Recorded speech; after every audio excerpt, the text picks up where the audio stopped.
어쨌든 면담 끝나고는 브리핑하지 않고 집으로 가버렸던 한동훈 대표인데 이런 얘기들이 언론에 나오더라고요. 그러니까 한동훈 대표가 지금 용산이 예스냐 노냐를 얘기해야지 각색할 때가 아니다. 이런 얘기를 했다고 하더라고요. 어저께 그 대통령실에서요. 예. 그 당일날 하지 않았던 그 브리핑을 했습니다. 근데 당일날 충분히 할 수가 있었거든요. 그 회동이 한 6시 20분쯤에 끝나고 7시 30분에 국회에서 박정화 당대표 비서실장의 브리핑이 있었고요.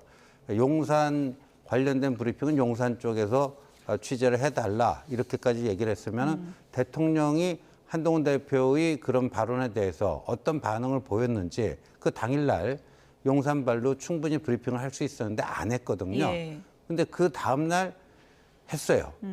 저희들이 볼 때는 조간신문 보고 화들짝 놀라서 이렇게 한 게 아닌가. 한 대표가 들은 내용이 아닌데 나온 게 있다는 건가요? 근데 그 브리핑을 보니까요. 예. 한 대표가 각색이라는 표현을 썼는데 예. 각색 플러스 윤색 된 게 상당히 많은 것 같습니다. 각색 플러스 윤색이라는 건 어떤 의미인가요? 뭐 그렇죠. 뭐 그러니까 약간 좀 과장, 부풀리기 또 약간 묘하게 비틀기 뭐 여러 가지 그냥 있는 그대로 드라이하게 브리핑을 한 게 아니라 이 대통령실에 유리하게끔 이거를 편집을 한 것 같습니다. 한동훈 대표 쪽에서는 이제 각색이 됐다. 아무래도 이제 신지호 부총장께서도 친한계로 이제 분류가 되시기 때문에 이제 그런 주장을 해 주셨는데 각색이 됐다라고 한 대표가 표현한다는 거는 지금 대통령실 공식 입장은 안 나왔습니다만 면담 이후 이런 말을 했다는 건 상당히 좀 불쾌할 수 있을 것 같은데 그건 어떻게 보세요? 그렇습니다. 이제 예. 입장 차이가 굉장히 다른 거죠. 예. 첫 번째는 각기 다르게 얘기를 했습니다만은 그래도 뭐 이번 모임을 통해서 당과 대통령실이 일정 정도 의견 조율을 했다 이런 부분하고 예. 한동훈 대표가 느끼는 것은 세 가지 공식적인 요청에 대해서 하나도 예스라고 정확하게 한 게 없다. 예. 다 노를 했다.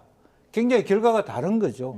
그 거리가 굉장히 먼 것을 거의 접촉이 있다라고 얘기하는 것은 많은 각색과 윤색을 의미하는 것이 아니겠습니까? 이제 그런 측면에서 물론 뭐 이렇게 안 본 것보다는 낫겠지만 그렇다고 안 본 것보다 낫다라는 자평하기보다는 실질적으로 대통령 입장에서 예를 들어서 대통령실에 있는 소위 그 김건희 여사 계를 좀 정리해달라. 뭐 임명까지 있었다는 거 아닙니까? 뭐 9명, 예. 뭐 비서관급도 있고 행정관급도 있고 이런 부분에 대해서 한동훈 대표가 얘기한 것은 국정 전환을 위해서 그런 한동훈 계의 부분들을 드러냄으로써 좀 더 이재명 대표 1심 선고 전에 예. 분위기 바꿔보자는 취지로 얘기를 했는데 예. 대통령은 어떻게 얘기했습니까? 그 사람들이 실제적으로 법 위반한 게 있으면 갖고 와봐라.